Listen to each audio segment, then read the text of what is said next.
Firstly, I'd like to welcome everybody here today, and then I'll just get straight into my line of questioning. So just in relation to Benevin Manor, where there was 198 complaints made of neglect over a 3-year period, it just beggars me to believe, what would have happened in that instance when there was complaints? What would happen directly after a complaint comes in? Thank you. Yeah. I will ask our Deputy Chief Inspector to talk specifically about Benevin. Just to say that we rely on our inspection process, but we also rely on what we call statutory notifications, which is where providers are obliged to notify us of anything of concern, but we will give some context on that. And secondly, we also rely on direct feedback from staff and service users. So we have a number of feeds, but we do assess and risk rate them. But I think I'll ask Susan maybe to come in directly on that piece.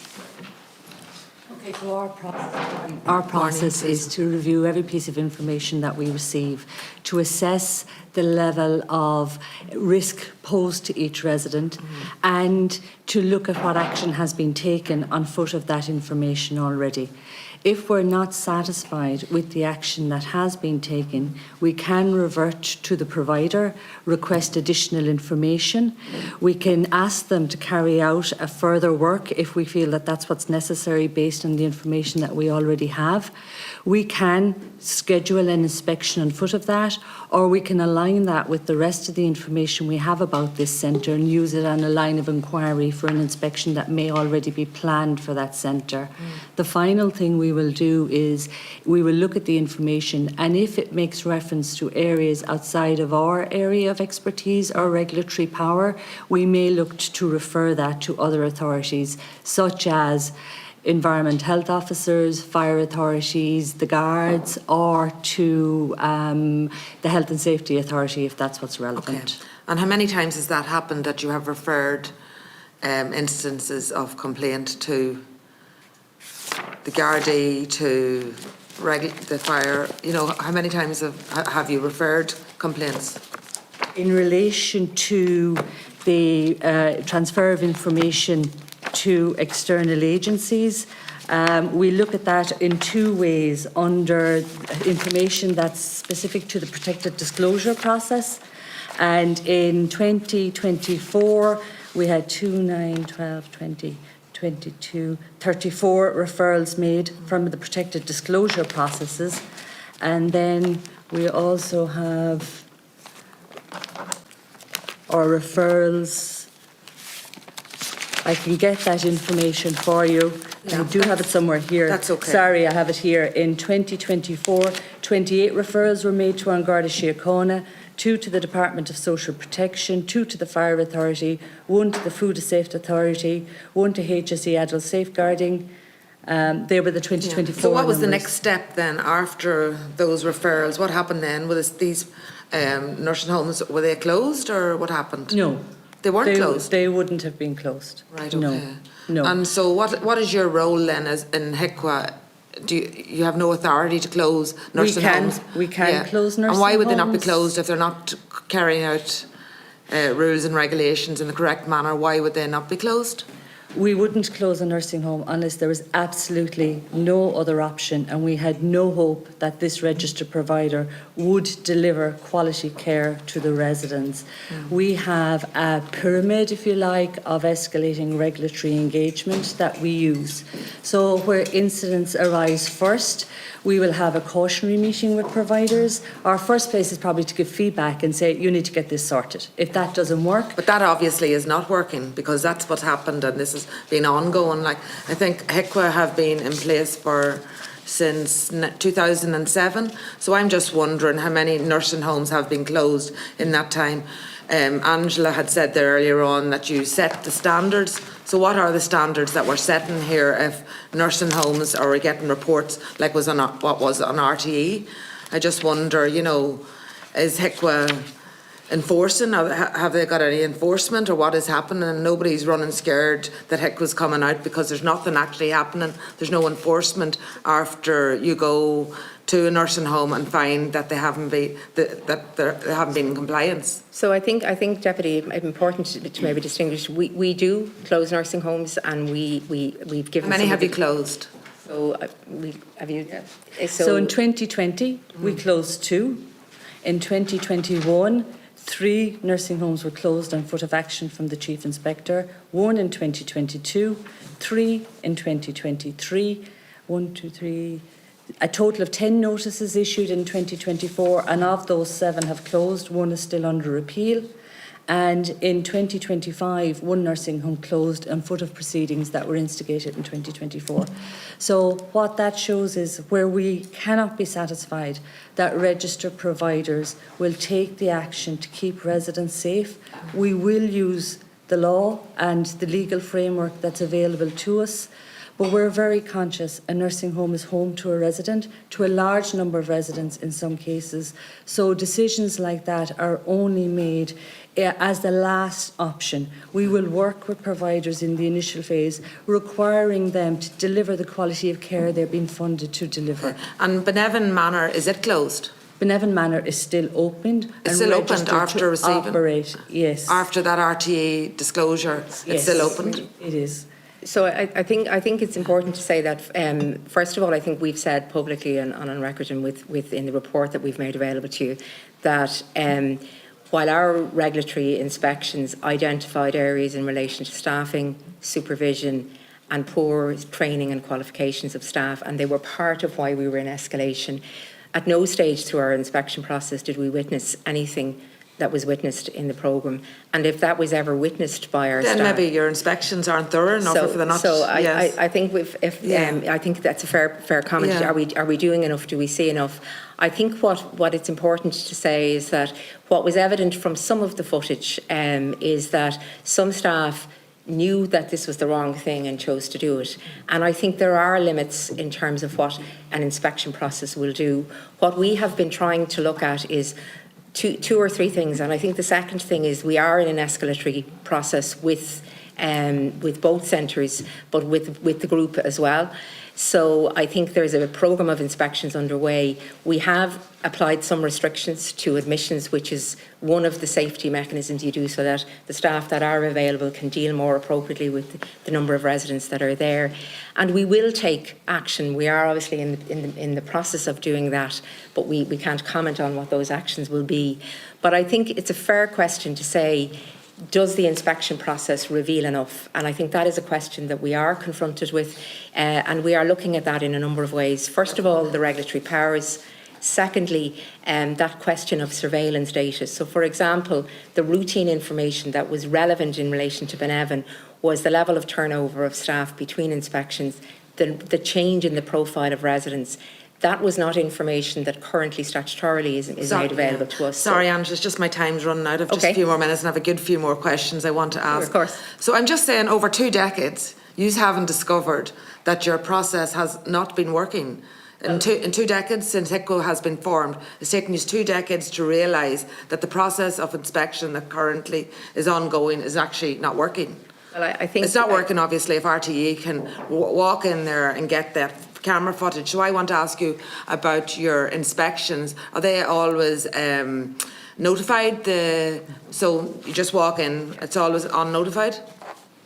Yeah, I might answer that, yes. Deputy.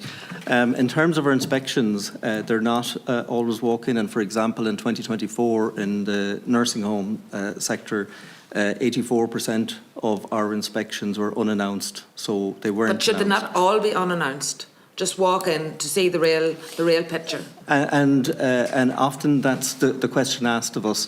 Yeah. We do have a percentage that are announced for various reasons. One being that for renewal of registration, we may need to access particular personnel, particular management, particular staff.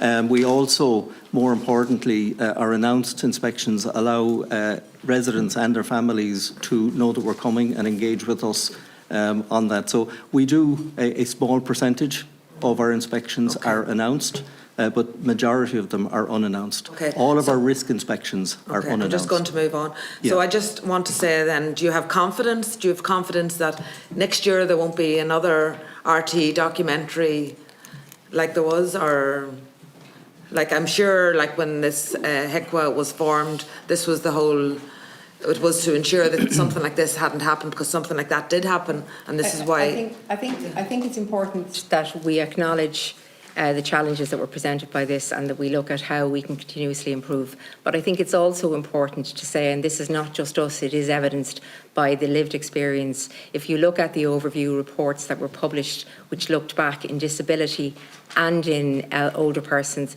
there has been a demonstrable and sustained change in the lived experience of people who live in residential care. I've been in that situation myself with my own parents and with my in-laws, and I know how big a decision it is for families to make. Okay. So we know directly from a very significant number of families, from a number of different inputs. But when things go wrong, it is important that we take stock and that we look at the regulatory changes and also the changes in how we do it. I just find it hard to believe that, you know, anybody could have confidence after 20 years of HICWA being in operation that something like this would still happen. It's very hard for me to understand. Okay, I'm going to move on to my next question, if you don't mind. So it was reported in the media that an IT project is running behind schedule. Could you just let me know how much that IT project has cost? So we, as the CNAG said at the start of the meeting, we have been approved for a significant digital transformation project to our regulatory system. And so how much is that? The total cost of it is 8.6. 8.6, and is it in operation? We're moving towards implementation now. We have the foundation built and tested. It works. We're working entirely within the budget. It is a fixed price contract. We have very strong internal controls. We've had delay, where we've had to invoke some of the levers within our legal framework to drive performance, but we now have a solution. Yeah. So what's the date for that? We're moving towards implementation on a phase basis, starting this year, later this year in healthcare, which is a very starting from quite a low base from a technical solution, and in children's services, and we'll be moving towards extending that into next year and the year beyond. You have confidence it'll be working? Yes, operational? we've the foundations tested. The regression testing, which is a very specific test, shows that the system has worked, and we've had a strong engagement with the provider to drive performance. And as I say, who is the provider? The provider is Kodak. Kodak. And have you discussed Kodak, the use of Kodak, with DEEPR or with the Office of Government Procurement? Did they recommend Kodak to you, or where did we went? We had a competitive dialogue process that we ran about around 2-3 years ago. So where we dealt with, we set out what our specifications were and went to the market with that, and through. Who told you what you needed exactly? Did you request help from DEEPR or from anybody else to ensure that you were getting the right IT system? Before we signed the contract, we had to make a business case to the Department of Health and the Office of the Government Chief Information Officer. So we set out in very specific detail what our requirements were and how we wanted to meet those through a software system. Do you have full confidence that this system is going to be fully operational starting this year? Is that correct? Yes. Is that what we said? Okay, I'm happy with that. So hopefully then next year, if we have you back in again, that'll be fully operational, and that money is being put to good use, 8.6 million on an IT system. And we have not paid anything in excess of the approved amount to the vendor in respect to the project, because we've used the levers within a fixed price contract to deliver performance. Okay, because it was reported in the media that it was just running well behind schedule, so it's not, it's actually... It is running behind schedule because it has been a challenging project, and part of... Sorry, it's behind schedule, certainly time-wise. Yeah. When was it supposed to be operational? We're about just over 12 months behind where we should have been. 12 months, and you're telling me today that it's going to be operational from... We're expecting the initial parts of the system to be going live before the end of the year. Okay, just my last question, just in relation to your income and expenditure. In 2009, an income of, or an expenditure of just 24 million, but in 2023, I think that's increased to about 39 million, is that correct, or 30? So I'm just wondering, why is there such a difference there in the income and expenditure that, you know, that in those years, or why is there so much more money spent? Well, it'll be driven primarily by headcount. So we've had a significant increase in the number of staff employed in the organisation. So you had more staff in those years, yeah? Yes. So we've had an 11% increase between 22 and 23 in our funded allocation. As we've set out in the opening statement, there are three sources of funding. We get the block grant from the Department of Health. We also get fee income. And then we have funding for specific other projects, including funding for iPads. And the 11% increase in funding is directly related to the departments, both departments' requests to us to take on significantly expanded remit, and that has continued into 24. Yeah. Okay, just under the income, the nursing home expert panel grant and the international protection accommodations grant.